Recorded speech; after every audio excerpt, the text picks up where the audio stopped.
তেলাওয়াত করেছি। প্রথম আয়াতটি ছিল সূরা মুদ্দাসসির। কোন সূরা? আয়াত নম্বর 40, 41, 42, 43। অত্র আয়াতে আল্লাহ রাব্বুল আলামিন তিনি জান্নাতি ব্যক্তিদের পরস্পর কথোপকথনের কথা উল্লেখ করেছেন। তিনি বলেছেন, ফি জান্নাতিন ইয়াতাসাআলুন, জান্নাতীগণ পরস্পর একে অপরকে জিজ্ঞাসা করবে, আনিল মুজরিমিন, অপরাধীদের সম্পর্কে। যারা মুজরিম তাদের সম্পর্কে জান্নাতীগণ একজন আরেকজনকে জিজ্ঞাসা করবেন। কি জিজ্ঞাসা করবেন?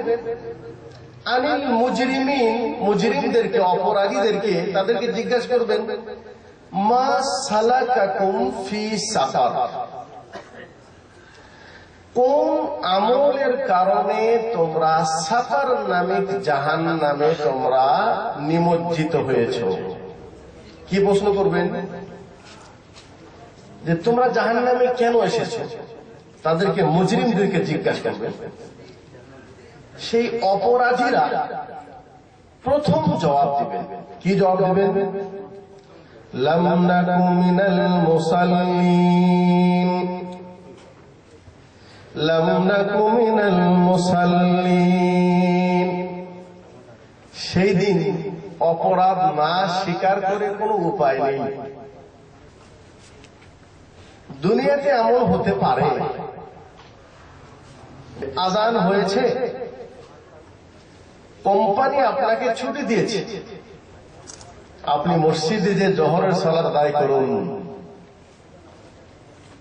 আল্লাহু আকবার। আমার মনে হয় এর চেয়ে বড় দুর্ভাগ্য ব্যক্তি পৃথিবীতে কেউ হতে পারে না, যেই ব্যক্তিকে আল্লাহ পাক ডেকেছেন কি বলে? হাইয়া আলাস সালাহ। আল্লাহ ডাকছেন, আসো সালাতের দিকে। হাইয়া আলাল ফালাহ, আসো তোমার কামিয়াবির দিকে, তোমার সফলতার দিকে।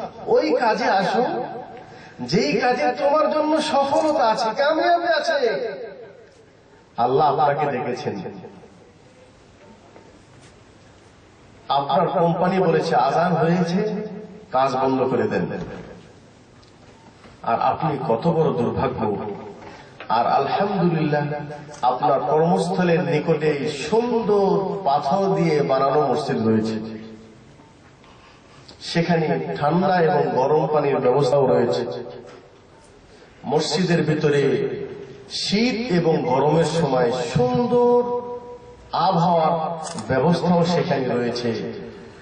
তারপরেও আপনি একজন মুসলিম দাবিদার মুসলমান, আপনি সেখানে না যেয়ে আপনি কোনো একটি গলিতে যেয়ে সেই সময়টি আপনি অপচয় করলেন, বসে কাটিয়ে দিলেন।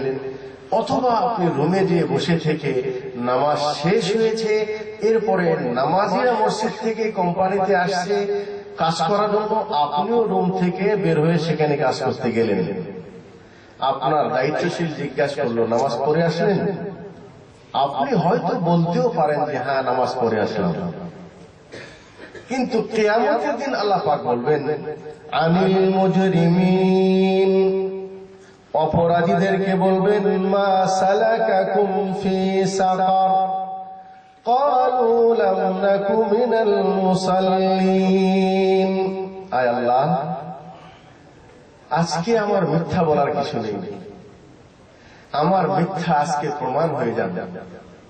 আমি যদি আল্লাহর সামনে বলিও না আমি নামাজ পড়তাম, 5 ওয়াক্ত নামাজ পড়তাম। আল্লাহ তাআলা বলেছেন, আল ইয়াউমা নাখতিমু আলা আফওয়াহিহিম ওয়া তুকাল্লিমুনা আইদিহিম ওয়া তাশহাদু আরজুলুহুম বিমা কানু ইয়াকসিবুন। আপনার জবানটাকে প্রথমে বন্ধ করে দেওয়া হবে, আপনার হাত কথা বলবে, আপনার পা কথা বলবে যে না, আজানের পর তো আমি মসজিদে যাই নাই, আমি তো রুমের দিকে গিয়েছিলাম। তাহলে সেই দিন ইয়াউমাইদিন তুহাদ্দিসু আখবারাহা, জমিন আপনার বিষয়ে সবকিছু বলে দিবে আপনি কি করেছেন। সেই দিন আল্লাহ পাক আপনার ছোট বড় সবকিছু আপনার সামনে উপস্থাপন করবেন। ইয়াকুলুনা ইয়া লাইতানা মা লিহাদাল কিতাবি লা ইউগাদিরু সাগীরাতাও ওয়ালা কাবীরাতান ইল্লা আহসাহা।